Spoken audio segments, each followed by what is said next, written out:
कल मैं सुचेंदा बैठा मैंने मैं आख्या चलो ये वीडियो मैं जिमें नेट ते राती डिठा मैं राती देखते मैं कि यार पता नहीं दुनिया हुण अगर जन वीडियो डिठी मैं कि यार पता नहीं करेंदे दुनिया के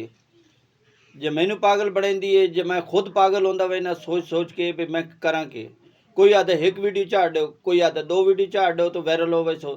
भी हुण बंदा की करे जहनी टेंशन बच्चे नूं परेशान कीती रखना आप ही परेशान होंदा रह वैना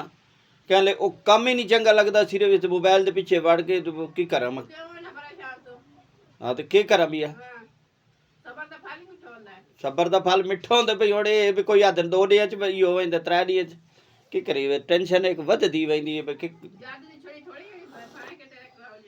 बस यार की करे अल्लाह मालिक जो रब तला चाहे जो मेरे नसीबे छे तो ठीक है नहीं तो सोने जमानी तो बंद कर दे सब बनावनी वीडियो छोड़ देवनी हाँ तो हार के वरना भी हूँ करा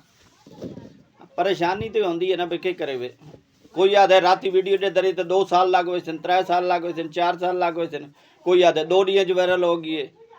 ये हूँ देख जहनी टेंशन बंदे नूं खा वेंदी है भी हुण बंदा की करे वारिस अल्लाह जो मेरे नसीब च रेत पानी मिल ही बनना है ना अल्लाह बेहतरी करे सी अल्लाह ताला बस